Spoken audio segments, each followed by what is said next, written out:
like, okay, like if this person who I admire is taking an interest in our history, I'm like, okay, maybe there is something there. Because when I moved to St. Martin, like both of my parents were technically immigrants, and so like there's always like, Wait, oh, what's how a St. Martiner? Who's a how St. old were Martiner? you when you moved to St. Martin? No, I was born on St. Martin, but my Oh, okay. So, parents like immigrated. okay, Yeah. okay, And okay. so like there was always this like question of what is a St. Martiner, and I just Yeah. never cared to learn about St. Martin history because I was like, well, technically my family's roots aren't technically deep in St. Martin's soil, Yeah. like. But really and truly, like because of your interest in history and just like the amazing content that you make and like even the papers you share with me, like it has completely changed my entire worldview. And like honestly, like I feel so empowered to be a St. Martiner, like more so than I ever have in my life, because I feel like I actually understand the context in which my life exists. And that is just so empowering. And so I thank you for walking a Oh. different path, even committing salary suicide, because you out here helping people and you don't even realize it. Like honestly, like Uh, I admire you, like really and Thank truly. you. But I'm Thank curious, you. like, what made you go down that path of like learning about St. Martin history, and like what was it like when you went abroad to study and further your education in that area? I need to make a pause right here Yeah. in this show. So we're recording. For all of me, because I didn't see the numbers on the screen, I was like, "Oh, like we're still not recording." So that's why I asked you the question, like the introduct the. I was like, "Oh, we're still not recording. We're still asking." Like, so okay, you can totally edit out my question about like. No, it's all good. I love Okay, I love the organicness of it. Let it okay, be. okay. So you just asked me. Like Um, why history and why St. Martin history? um, So first, I want to say thank you for having me on your show, Harsha. I know that this took a while, but I'm really happy to be here and to finally have this conversation with you. Same. Um, why history? Why St. Martin history? I have to say, like, I always grew up like in a strong St. Martin household. Um, Growing up, I had my dad with me until I was 9 years old before he passed away. And I mean, like, every single person that I can imagine would walk in and out of our house, out of his office. And I was always with him. And I would just always be hearing these rich stories about St. Martin. And I went to Learning Unlimited, which, like you already know, is an American based education system or school. And the stories that I witnessed at home were not the stories that were reflected in my education system. And Exactly. I always thought that that was just a fault of my parents choosing the American school and not as a fault of the whole island. So I always took an interest in it. You know, my father passed away when I was 9. My mom is from Curacao. And then luckily I had an amazing stepdad who came into my life as well, Mr. Keith Franca. Mr. Keith Franca, so formal, but he's a formal man. So anyone Okay. who, I think I called him Mr. Franca for like the first 5 years that he was with us. And he was also like, from a St. Martin family, but grew up in Curacao. So then I started to learn much more about like the Dutch Caribbean history in general because, him and my mom would have these conversations. Still, once again, stories that are not reflected in the school system that I went to. I decided to then go study in the Netherlands when I finished high school.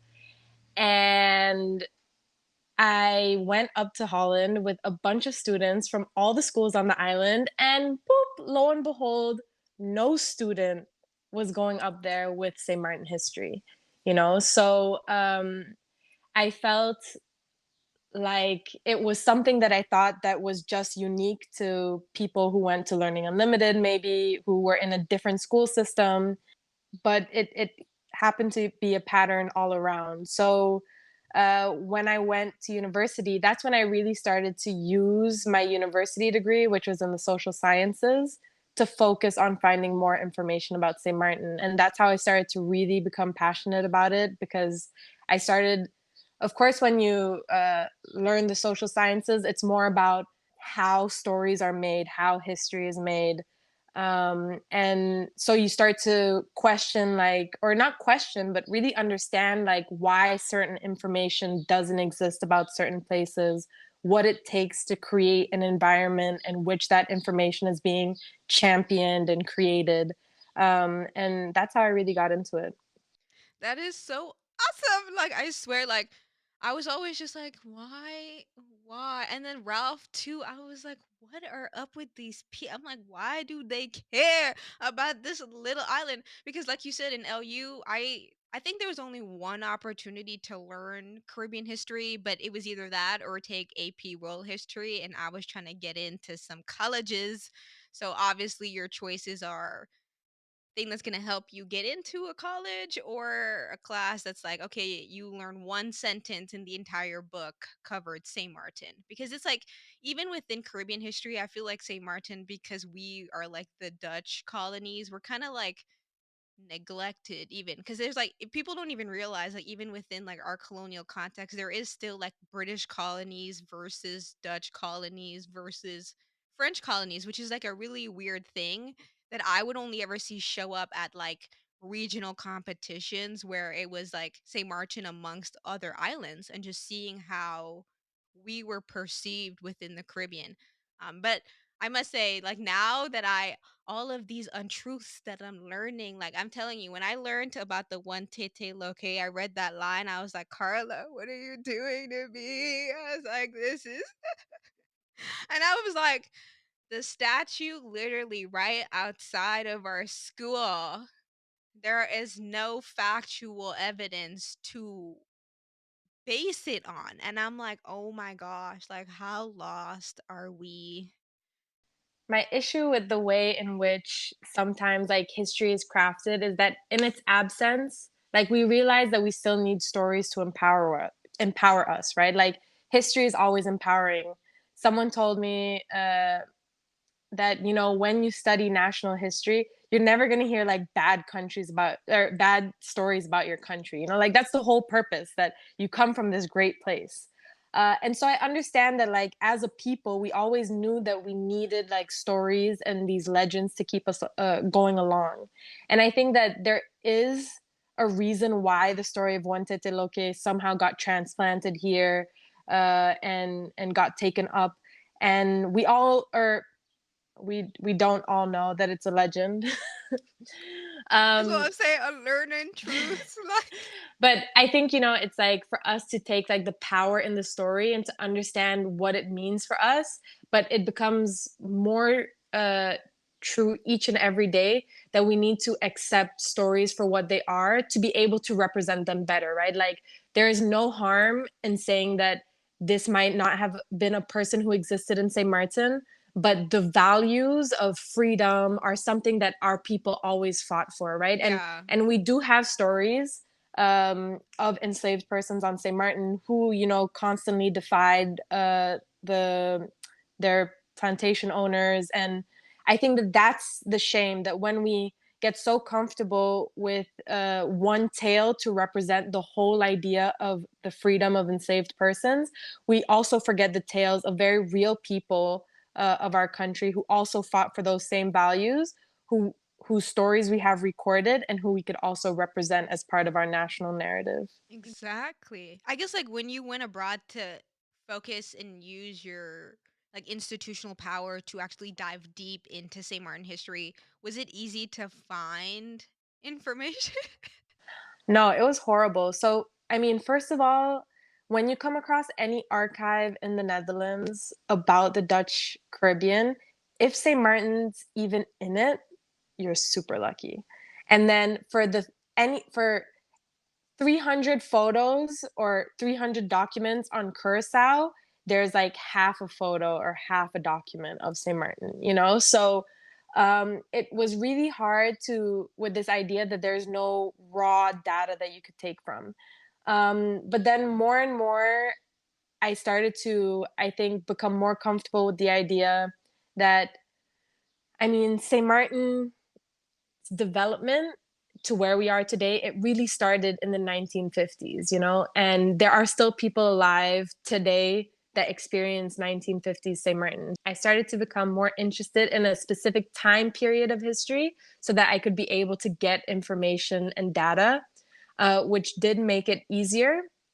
But then you have, of course, like the issue that academia in general, written sources are what they take as the top echelon of receiving information, right? The minute you tell them you got information from an oral source, they're like, well, don't forget like memory and the effects of memory and the politics of memory and all of this fancy stuff just to be able to say, like, you shouldn't Experience trust. doesn't matter. Yeah, Yeah, and exactly. that you shouldn't trust oral sources. And I think that sometimes when we go to school, we take things for granted, right? So like you'll be in a class and they'll show you like, okay, a written source, great.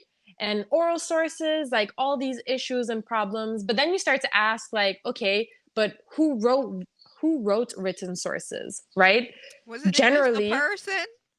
generally white land owning men, and that leaves out the story of women, it leaves out the story of people of color, it leaves out the story of people with disabilities. And so then you start to see the way in which academia also holds up these different systems of excluding and creating minorities, and how their voices don't get included into this larger grand narrative. And there's like a lot of movements like social history that work to undo this work that's done by these larger trends. And for that, I was really lucky, especially in my master's program, to have a, a Caribbean scholar who was versed in social history as a teacher. And it's just, life is basically a bunch of sometimes coincidences that come together that open up different doors and worlds of seeing the way you thought about life, past, present, future. Um, and I was really lucky actually in my master's program to just, because I didn't know when I applied to university in Geneva that there was a Caribbean scholar there. It just happened. And that really opened so many doors for me and what I was able to do in terms of like research and the way I was able to see like history as a discipline, and also the hierarchy within that, and the work that we have to undo. It makes it much more easy when you know the system at play. Yeah, exactly.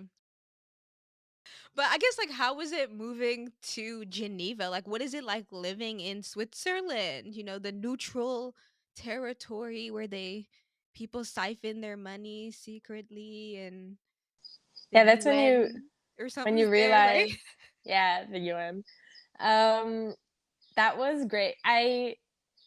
Because I chose to go to university in Geneva because I had a conversation with my professor who basically said, um, you know, my entire fight while I was in my undergrad was about identity.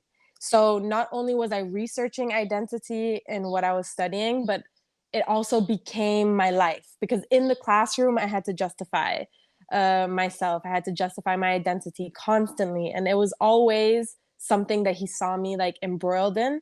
And he was like, I think for your educational purposes, you should really go somewhere where your identity is not so much being challenged or questioned, or you're not asked to perform certain identities. So he really recommended that I would apply to the Graduate Institute of Geneva. And I took that because I also agreed with him that it's very distracting when you're constantly asked to perform your identity to then study it at the same time. Like it becomes very exhausting. I was very angry in my undergrad program. So already moving to like Switzerland, in a place where they just don't know St. Martin and its colonial history, and there isn't this idea of like criminality attached to Antilleanness, it was just like I could breathe a little more. But of course, Switzerland is not free from the European mentality of, the division and hierarchies of gender and race and everything. Because I think that there's one region in Switzerland which is also like one of the last places to give women the right to vote. Not saying that it's like a really backwards country, but like there are certain ideas that we have of like progressiveness of Europe that are not there. They sometimes don't exist. They exist in the big cities, but once you start getting out, it's not there. But otherwise, it was the most international experience I've ever had. I mean, of course, Geneva is the home to the United Nations. So you already have so many people from around the world that are there to represent their countries. But on top of that, my university itself was extremely international.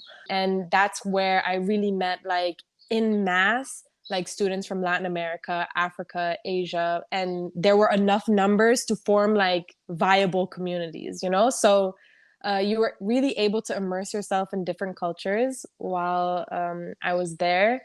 And I was not constantly being questioned about like being a St. Martiner and different questions about colonialism and Zwarte Piet. Like I never heard the word Zwarte Piet like come up, and Yeah, I was just like, exactly. oh 'Cause they wow, don't how know. They're just amazing. like, St. Martin are cool, Yeah. awesome. So I was really able to get into like academic theories more during my master's because of that. And I really love that experience. And Geneva itself, I mean, Switzerland, it's like the third most expensive city in the world to live in. So I didn't do much besides study. And me and all the other foreign students, like we just would meet up with like wine and food that we would have to buy at Carrefour. Because I mean, if you live in St. Martin, then you know, like we completely make it normal that you cross a border to go to a supermarket, right? But when I was in Switzerland, people would be like, "Oh my God, like it's so expensive here. Like we have to go to to France to grocery shop." And it was so funny because I found it the most normal thing because it's what you You're do like, when you're in St. "Yeah, Martin. duh." Yeah, basically, it's like I would be calling my mom and I'm like, "Yeah, I'm going to the French side to buy groceries." And she's like, "You mean France, right?" And I'm like, "Yeah, but I mean, it's the same thing as St. Martin, like the French side, like it's across the border right there." So that was really cool. It wasn't cool, of course, to not be able to like afford a lot of life, but Did you it try was skiing out there at all? I'm curious, cause 'cause I'm like, no, now that I ski a little, I'm just like, now I know the mountains. I did not ski. I went into the mountains. I went to Chamonix, um, but I did not partake in the sports side of it. I just like hobbled like a penguin through the snow, scared to like fall, and I watched feel everyone you. else. But it That's was what beautiful. I'm like, we're island babies. We don't do that, you know? Yeah. No, but it's Men cool like only. when It's I beautiful, for sure. I think I should have tried it, but in that moment it was also like I mentioned, also being a student, No, I'm it's like, am expensive. I Oh my god, yeah, it's am I gonna call my expensive. mom to be like, oh, can you like help me fund like ski suit, skis, mask, like all this kind of stuff? Lessons is No. ridiculous, ridiculous. It's an So yeah, expensive sport for real. I was it like, did is. not know. But Like, in Switzerland, it's actually like super normal, and the state actually makes sure that as a Swiss national, you're actually by law allowed to ask your employer for time off to give ski lessons. wow, that's So it cute. yeah, it shows you like how much also there it's not just like an activity, but it's part of the culture because it's Yeah, part of once something makes it into labor laws, it is part of your culture. for sure. I guess I'm curious now that you mentioned like identity. How do you identify yourself? It's just like being Carla. I mean, I think it always changes based on the context that I'm in. I mean, through and through, I identify as a St. Martiner, but I think that sometimes like identifying as a St. Martiner in a situation is not like what's being asked of you, right? So, for example, like you're not going to go to a women's rally and be like, "Yeah, I'm a St. Martiner." So I think that identity is like this beautiful fluid thing that we go across, and identifying as a St. Martiner has of course like always been like a solid thing that I've always done. um but I do think that I question like what being a St. Martiner means, and when I say that I'm a St. Martiner, does it correspond to like what other St. Martiners mean when they say that they're a St. Martiner? That I do think can really vary, especially because St. Martin is not a state. Valid, Um, valid. yes, I think that sometimes when uh, I'll say like in the conversation around St. Martin ness, the perfect ideal is when the nation matches the state. And so, as a St. Martiner, you want the boundaries of where your government governs to match your identity. And I think that the beautiful thing that my educational experiences and traveling in my past job gave me is realizing how many people around the world identify with nations that are not synonymous with the boundaries of their state.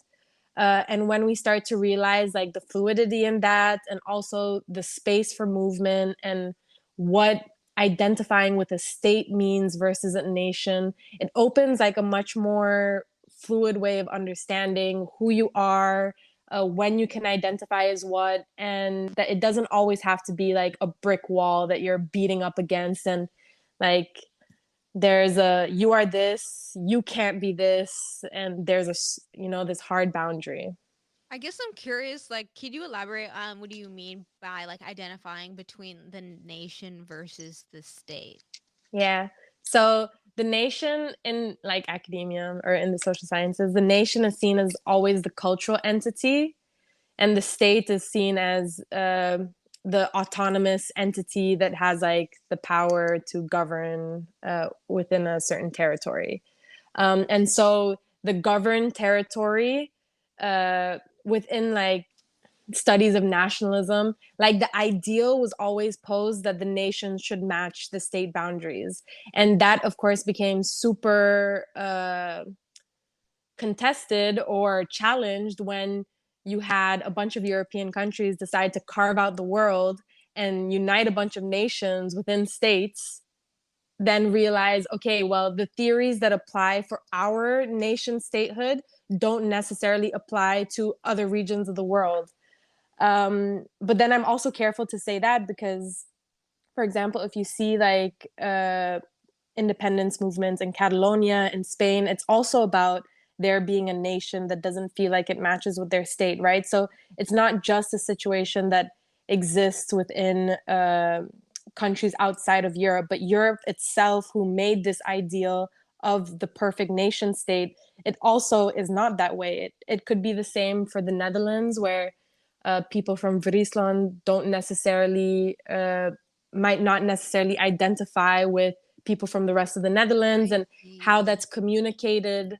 I see. I feel like I Um, understand what you mean. So it's kind of like this idea, for example, like Texas wanting to be outside of the United States because they feel like they don't align, or like Quebec wanting to be out of Canada, or like different tribes within Africa being forced to be within one nation, or even in India where you have different types of Indians that are forced to adopt this label of Indian, which within it hides a lot of the different nations or like the different groups of people that have different identities, but are forced to like minimize that because it doesn't fit into like this bigger context of how we are choosing to organize the world, which is awesome. Because now that I feel like I understand what you're saying with that, I'm curious, like, how do you think? Because when I look at the world, like, the earth is naturally unequal, like just like how resources were spread across different continents.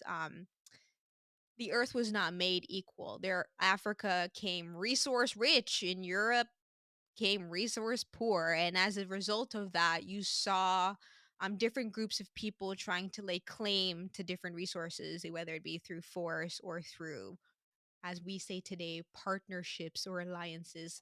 And it's interesting because it's like I feel like humans were trying to compartmentalize the earth because it is such a big space that we like had to put it in a box kind of. So we started with like continents, then we were like, okay, we'll create nations and then states, and then within states you have like counties, or like, down to the zip code pretty much, that comes to your state.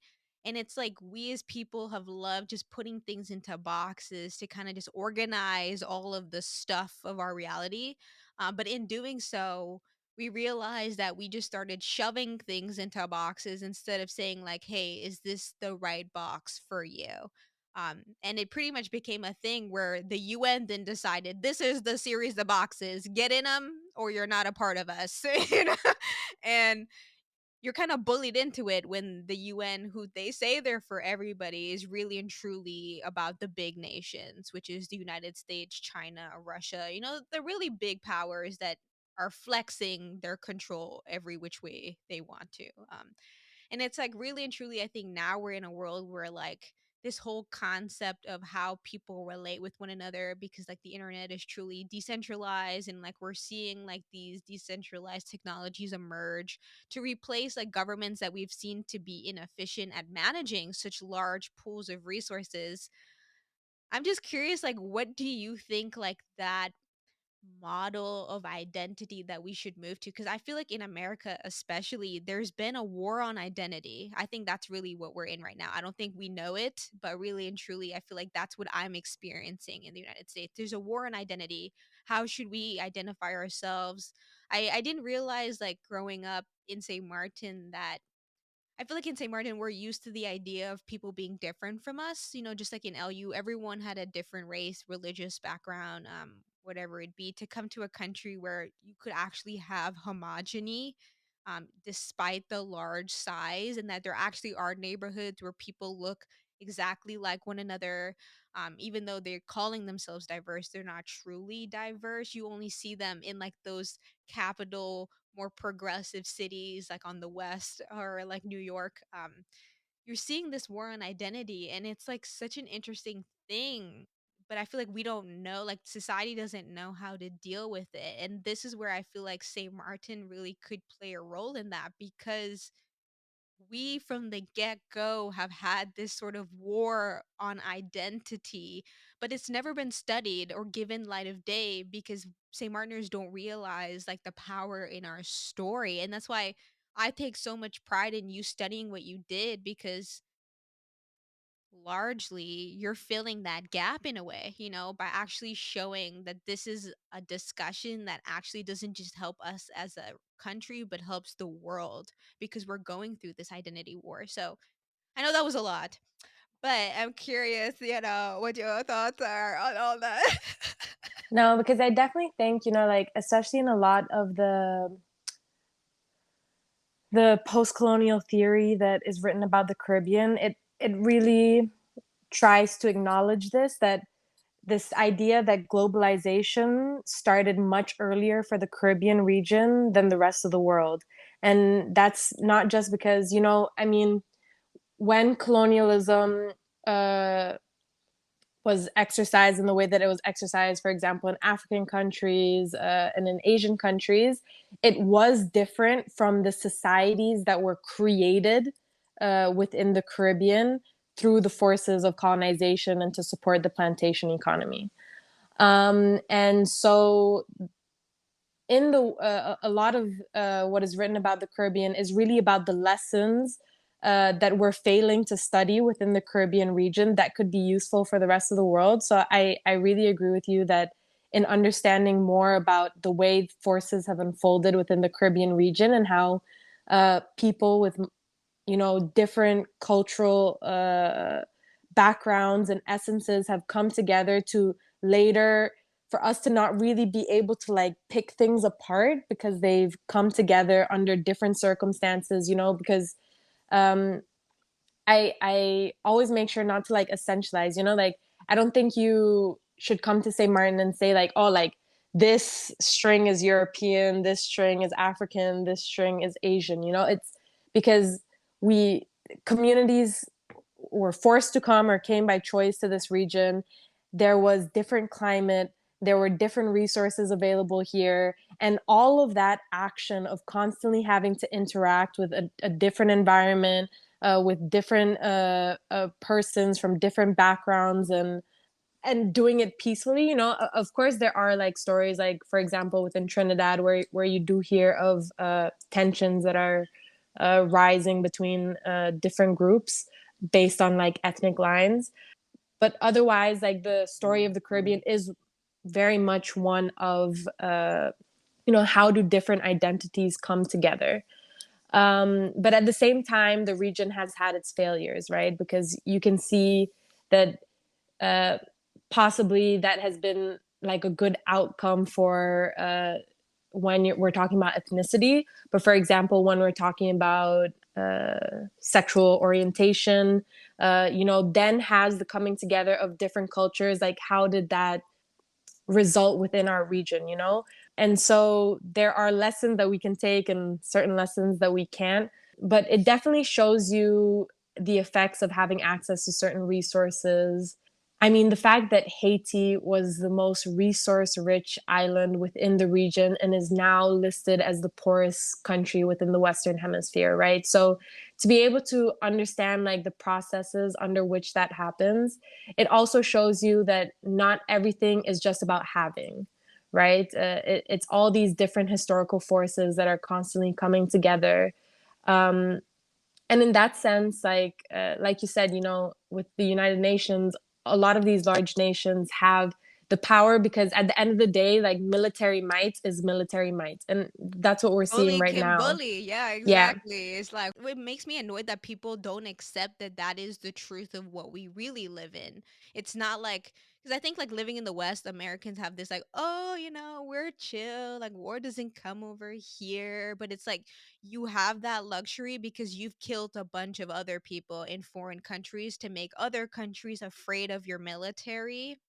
That's why you get to live and sleep good at night while people in the Ukraine have to like run and hide and pray that they get into a safe place. It's like, but we don't realize that. I feel like in this context, and then you have people that say stupid stuff like defund militaries, but it's like, okay, you defund America's military, that's just gonna get replaced by another bigger, badder bully.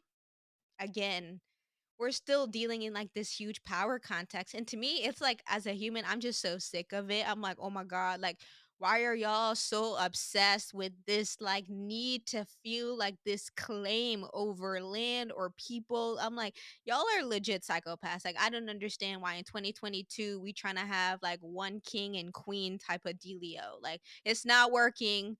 We can do better. Why do we need all this complexity? And when you look at like Europe, especially right now, and like people are always like, oh, it's always going to be the third world war, but you're seeing like this weird like flexing of power, like like when it comes to even like what do we identify, because and then it's like interesting because this is how it'll be captured in history as well. Like from Russia's point of view, Putin thinks the Ukraine is a part of the USSR, flat out. Like from his perspective, they belong to him. And so he doesn't see it as I'm invading a country. He's seeing it as I'm taking back what belongs to me. And in the global context, Ukrainians don't define themselves that way. They're like, no, no, no, this is our country and you're trying to make us to be a part of a state that we don't want to be a part of. And then you're seeing global powers try to understand, like even from a capitalistic point of view, because there's money involved in all of this, of when do they decide to get their toes wet into this and how that affects the economy. Because really and truly that's what it comes down to. They don't care about me and you, Carla. They're like, how do we finesse this situation so people get paid? I feel like that's really and truly what it come down to. And America is one of those countries that like to get paid. And so like I'm just like, red flags everywhere. And it's like a weird thing because at least we haven't grown up in a war or had to experience one living on a beautiful tropical island that don't like beef with nobody. But even still, like because we operate in this European context, you're seeing that even our government is being forced to have an opinion on something where they would probably rather not have an opinion. And it's like in the issue of like the Russian millionaires or billionaires that have their yachts on our island. I'm trying to tell them like, hey, Brody, we might have to confiscate that. But I'm like, who you gonna send? Our police or the gendarmes or the marine? Cause I'm like, we don't got no military. Like, who is gonna flex this power, right? Yeah, I think I mean for sure we are witnessing now, like, I mean, power is power, like, and I think we've been witnessing that for a while. I mean, the best example of like the way that power and Like an war is. earthquake, the tectonic plates just rubbing and pressure building, and it's like a little release, and then And it's also like in these contexts for me, like who gets to control the narrative, and we see now that I think it's probably one of the first times, and I mean, I was younger when there was the invasion of Iraq. Mm. No, so I didn't say that right. Okay, no worries. So, for example, for the war in Afghanistan that That we grew sounds up, right. yeah, that we grew up in, um, there wasn't, I don't remember actively hearing about like this narrative, that there is like a narrative of the that's being given to the people of Afghanistan, and the narrative that's being given to like the rest of the world.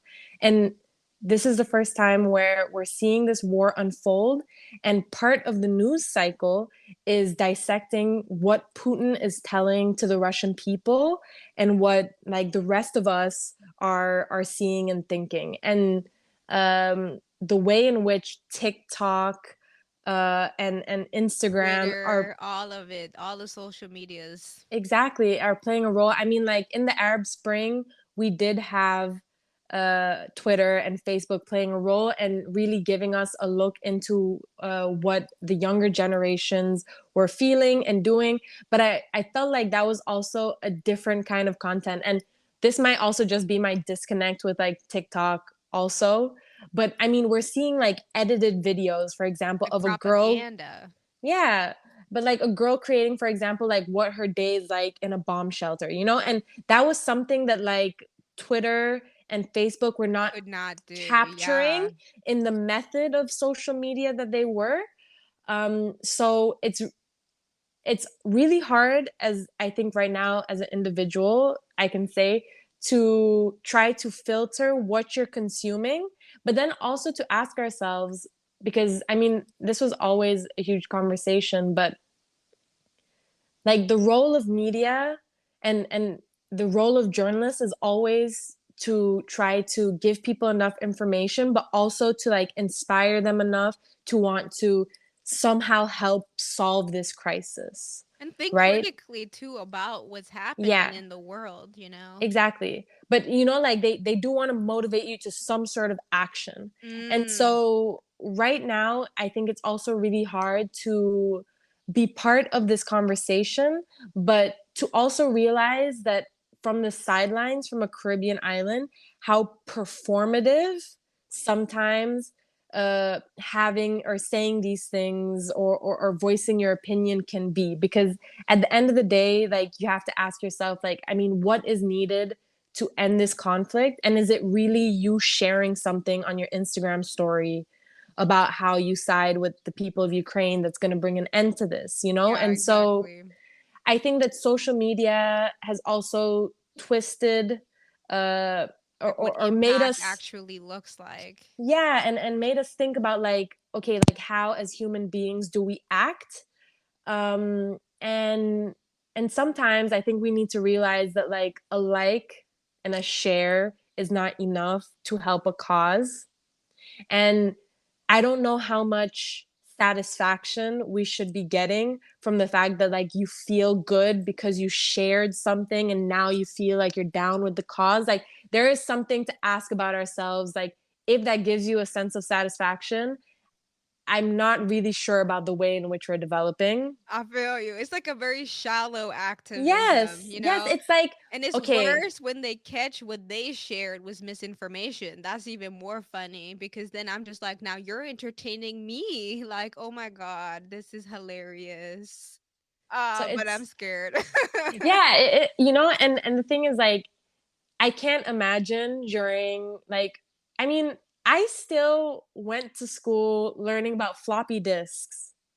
And now we have to teach kids about media literacy in determining like how can you tell if the information that you're seeing with your eyes is not factual. And so it's a completely different landscape and ball game that everyone finds themselves in, not just young people. But I always think about young people because I'm like, your minds are being formed in this environment, you know? And I think my way because, like I said, I still learn through floppy disks. But we're at the point where we need to also question, like, what will engagement look like in the future? Like, are we ever going to see a march in person, or are like marches Go going to be in be the held in metaverse. Go the be in the metaverse? metaverse. Exactly. Like, we're all just going to roll up in front of like the White House or something from all In around the the world. metaverse, when you in your living room smoking a J Yeah. and eating the pizza that got delivered by the drone from Amazon. Let's be real, Carla. This is the future. And I mean, talking about Amazon, it's like, because we were talking about countries and the United Nations, like, if we think about the fact that like corporations such as Heineken are the ones that Got are bringing, money, yeah, money, more than and countries, sis. Red. and Woo. they're the ones bringing, for example, portable drinking water to certain communities around the world, right? So when you take that into consideration and realize that the basic services that we say that the state should provide, corporations are now providing, right? And part of the reason why, we're grateful to our government is because, they keep the lights on, they keep the water flowing, etc. But what if your I government feel is like not it's the more one like that, they're a parent. They give us a sense of like, oh, there's a someone that we think has shit on lock. I feel like that's why yeah, we care about government.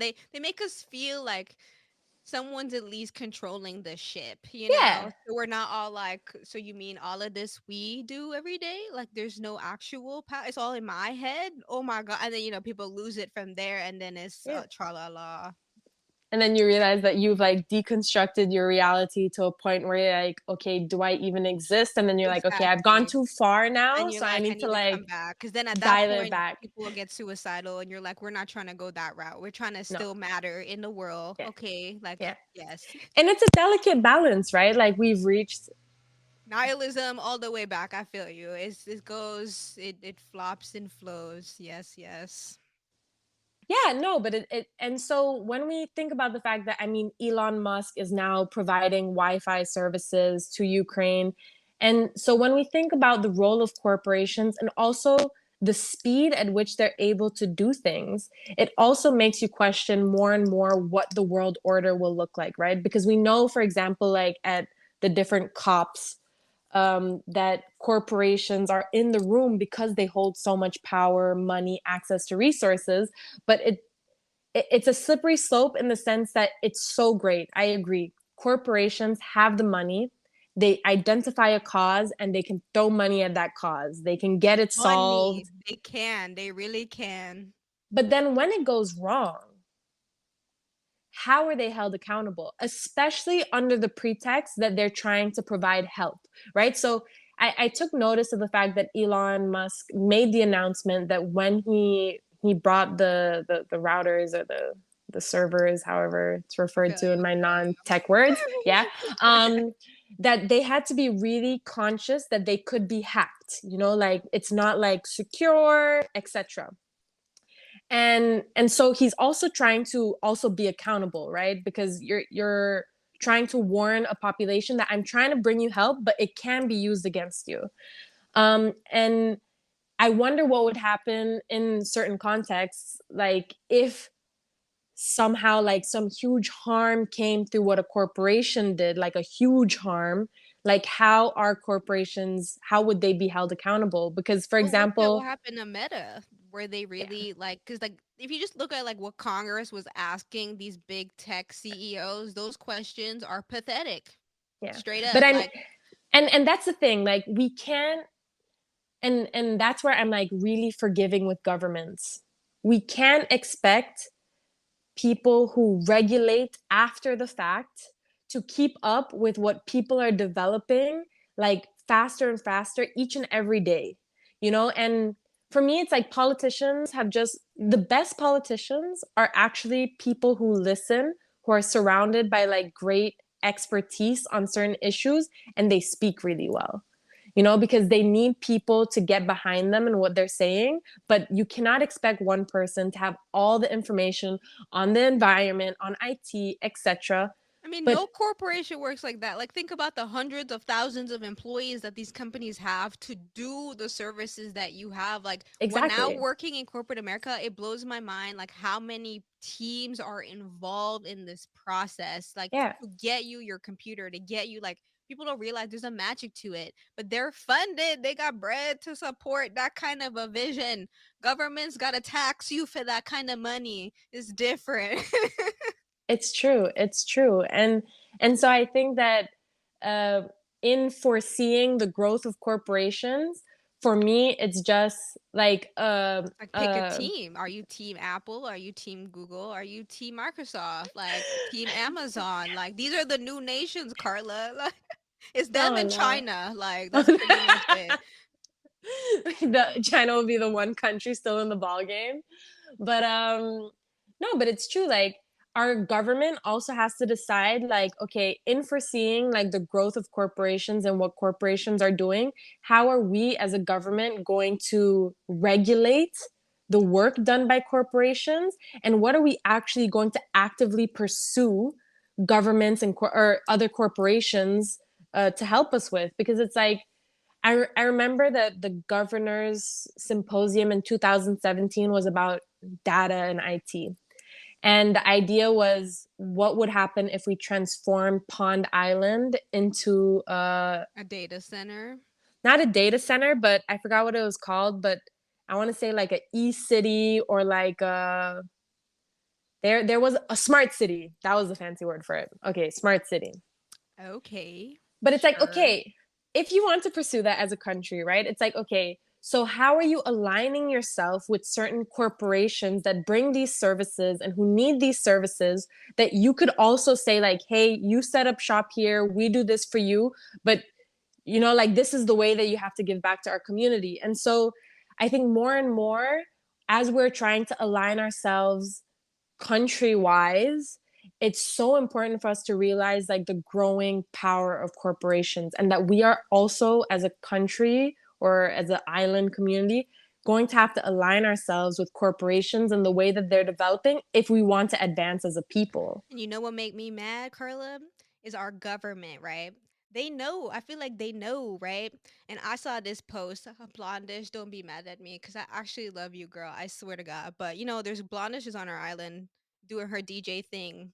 Cool, good for her. She big into NFTs, which low key I have a bone to pick with her because like if you all about enlightenment of planet Earth, but then you're supporting technology that literally is unsustainable, where is your moral value? But you know what? That's a conversation for a different day.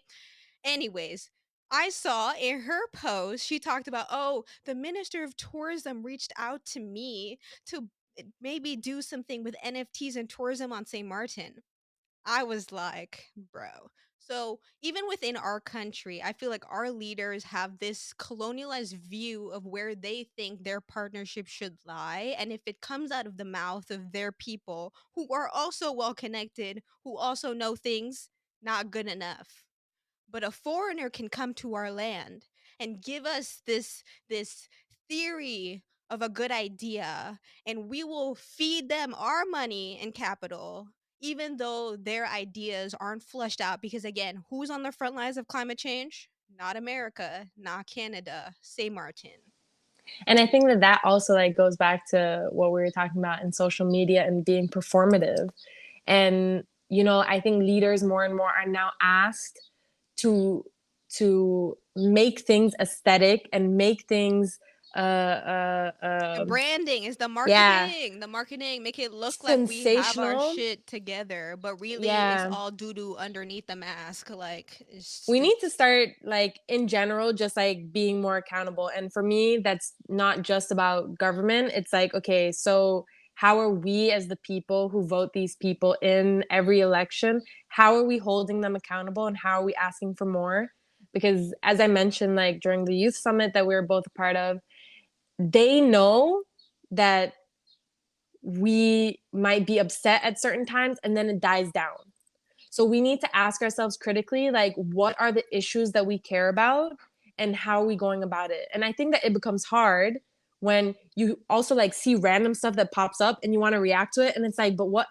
And we lose sight of like, okay, but like, what is that like underground or like that common thread that we're just trying to sow?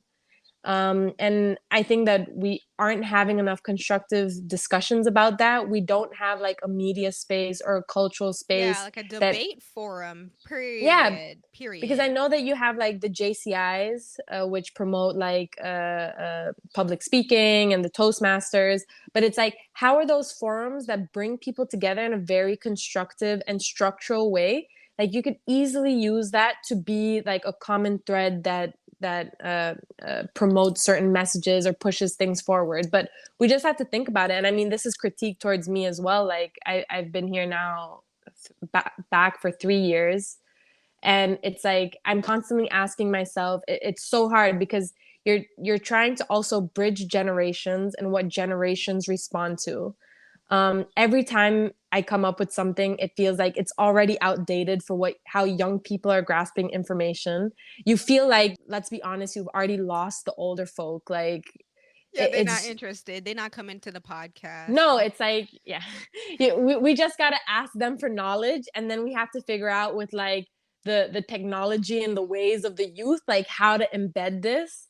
But there is really a lack of communication that is happening like between the generations. It's very much tied not just to, I think, culture, but also to power, you know, like who wants to pass on information. And like they, because when history is not institutionalized, what it allows a country or community to do is to pick and choose who it passes on the knowledge to. Because the knowledge holders know who they are, and they can say, I'm going to have a conversation with this kid, but I'm not having a conversation with that kid. And that's just only helping to breed the inequality that we're experiencing, right? So for me, it's constantly asking, like, how do you institutionalize something? And also, like, keep up to date with the fact that, like, I mean, things are constantly becoming outdated. So I think like sometimes But I feel it like you just takes like a also are push. thinking that it's happening faster than it It really is. is, you Yeah. know? And No, so it's like I definitely. think important to have people from all different sectors. So like you don't have to worry. I'm like, Carly, it's okay. The technology is progressing, but don't worry, sis. I We can just still don't catch know. up. We I don't can. know how to create a TikTok, and Don't it's really worry. I feel you. no. But I mean, right now, I work together with a really amazing young woman named Makisha Brooks. She is the managing director of the St. Martin Development Fund, and I mean, Awesome. like, she inherited the she like took over the organization from the past managing director, and I think like since taking over, she's like more than quadrupled the amount of work that they do and the funding that they're able to give. And she's like this amazing young woman that is so humble, never talks about all the amazing things that she's doing, but is always doing it. Yeah, we gotta um uplift our women. Like, I mean, just yes. even our heroes, our local heroes, men, women, whoever you may be. Like, we have to lift them up because, yeah, like they're doing awesome work. And, like, I feel like it can be hard when you're doing that kind of work and nobody's, like, at least telling you, like, sis, you're doing good. You know what I mean? Yeah. Like, I know it's hard. You're doing the Lord's work. I know. But we love you for it. So Yes, don't give up, even though I know it's hard. Just don't. Keep fighting the fight. exactly. So I'm really lucky to have her, and together we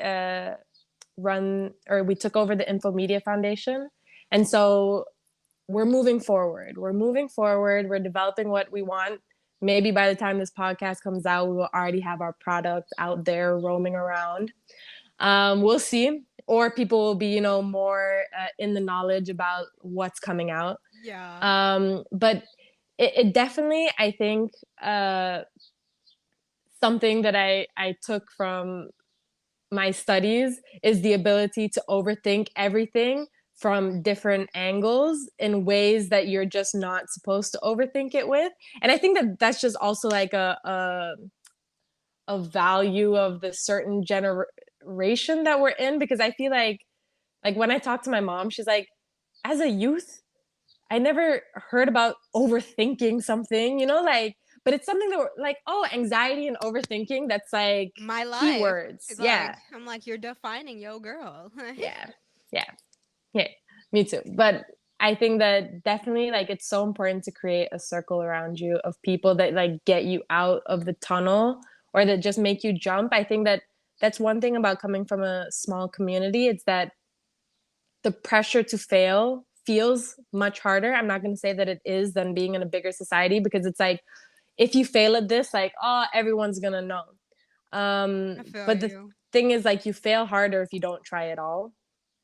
And so I so appreciate like so many people who I come across on a daily basis who are just really trying to, from their angles, fix the problems that they see in St. Martin. Because I don't think that it's like we're going to elect a whole new government and suddenly everything's going to be fixed, Like, social progress comes from all of us doing the best that we can where we are, Exactly, and that exactly. collectively coming together. And I think that Yes. more and more I see people who are actively acknowledging, like, this is my circle of control. And in my circle of control, I do my work and I do it good. And that just rubs off. It creates a chain reaction of people doing their job and doing it well. And to be part of like different initiatives in which you come across people that inspire you in that way, it's also been really great. And those stories don't get out enough in St. Martin, I think, because I think we are also a society that just enjoys complaining a lot. It's just part of it. And I'm not gonna knock it because I like to complain too. I feel you. It's a It's good therapy. venting It's strategy. therapeutic. It's Exactly. therapeutic. Exactly. Um, To just rant a little bit. Yes. yeah, but I think like definitely like it's going to take more and more of us seeing that we all work together, that even if we have similar ideas, like it's fine, we're not in competition, like all the work that we do is just going to help to uplift. And there's also like no wrong, and if you acknowledge that you want that pie and the other guy wants that pie, you could eat it together, and like it's going to Still work. enjoy the pie. Like there's It's plenty of going to work out. pie. Yeah. Yeah, exactly. Exactly. Yeah.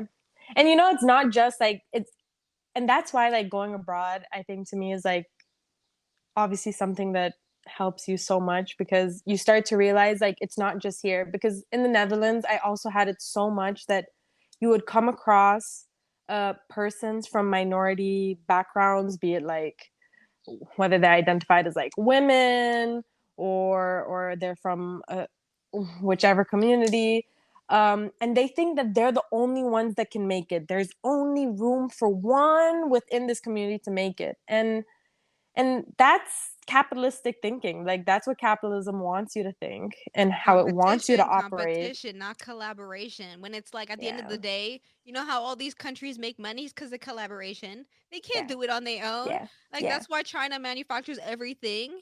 And like I'm like, guys, like none of them are making it on their own. And that's why I'm always surprised when St. Martin has these limiting beliefs. I'm like, why do you think we have to do this by ourselves? Like we can make the same deals that these countries made, but put our people in the front. That's yep, it.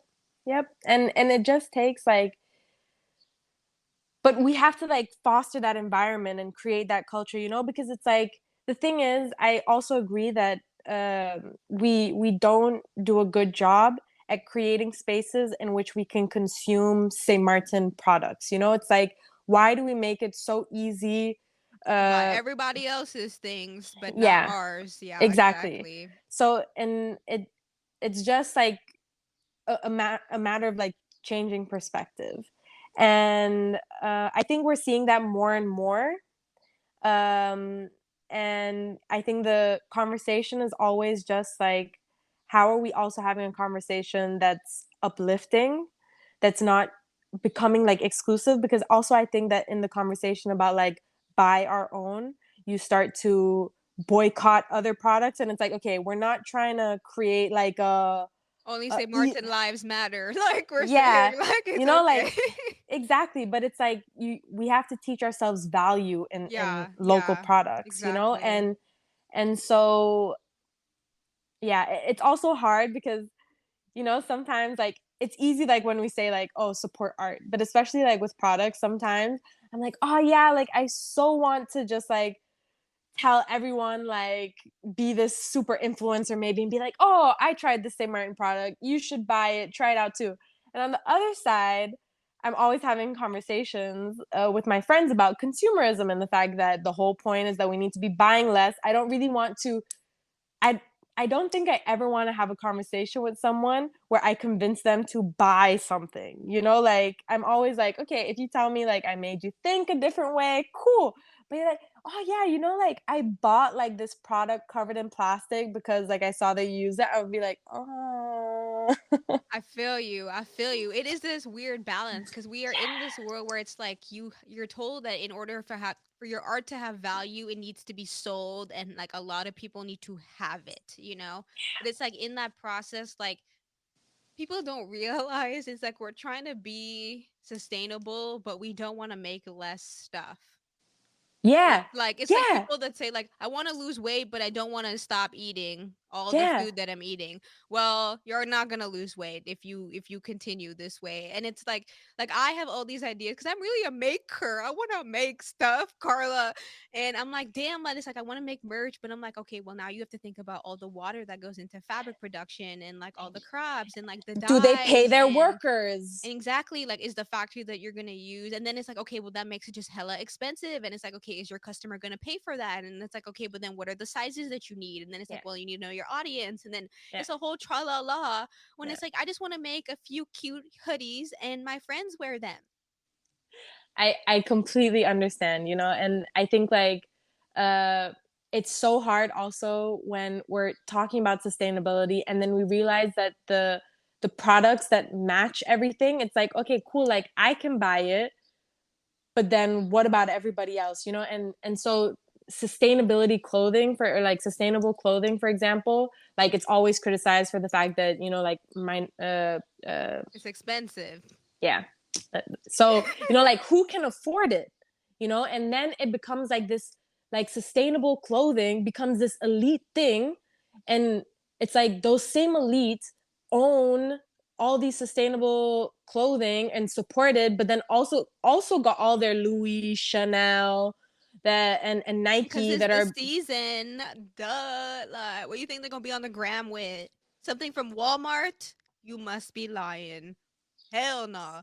You know what I mean? I feel you. And it's a yeah, whole conundrum. And it's like, I it think about is. as a human, how do I fit into all of this? You know, Yeah. what choices do I make? Because it's like, the Louis bag look cute. It do. It look cute, you know. And there's a little girl in me that's like, I want it, you know. But then it's like, sis, do you really need it though? Like, you don't. You just want Yeah. it because you think it'll bring you happiness, and Yeah. it won't. Yeah. It It's so won't. true. It It's so true. And won't. I think it's also like about this idea of having to play like a certain persona.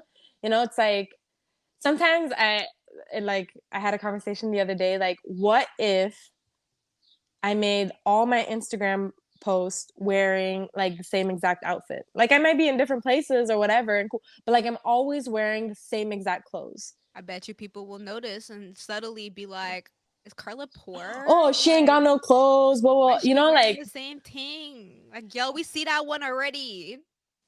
and so I think that also it's super interesting to see like the way in which like the field of creating on Instagram also Perpetuates this really, newness, this yeah, that need for shows new. you, yes, this like high value consumer culture. And it's like, you can't knock that from people, you know, like that's the thing. Like, this is what they like to do, but it's like, we need to also figure out how to do this in a more healthy way for our planet because let's Just be for honest, like like, who we are as people. I feel like we put so much pressure yeah, on ourselves to create because of capitalism that every year you need a new product. Every quarter we need new money coming in. Otherwise this boat don't flow. And it's like, okay, but like can we like we have all this stuff, like can we just take a break? What if the yeah, earth just went on vacation for a year? Like can we just chill out, you know? Like I don't understand why we pressing so hard for what? We don't even know where we're going. yeah, Why are we working so hard? I'm like, I don't understand. Like, I don't understand. I really don't. And like, I think about this and then I think about how what St. Martin could have been. You know what I mean? And then I have to stop myself because I'm like, Harsha, you living in the past. It's not good for yeah, you. Live in the yeah, present. yeah, yeah, it's very true. But I just think like, imagine we lived in a society where it comes back to you need money, right? To live in this world, to operate in this world, because like you need money for rent and for food. Realistically, basic needs. I always thought like, what if in St. Martin we realize, okay, like what if we could actually provide for our people? We fed them, and we gave them somewhere to live. And that was like the two basic requirements you got as a St. Martiner. And from there, we let our people just do whatever the hell they want. Because at the end of the day, you then have the freedom to really just live because you're not worried about, I'm going to be homeless. You're not worried about, I'm not going to have food on the table. But then it's hard because then you teeter this communist line where like if you give everybody the same, that it's just shitty all around. Um, because we live in this capitalistic world that allows us to have more than what we technically maybe should have, and we're so spoiled now that like to take that away, people aren't gonna do that because then they're like, I'm giving up, and like, why would I give up to move forward? You know?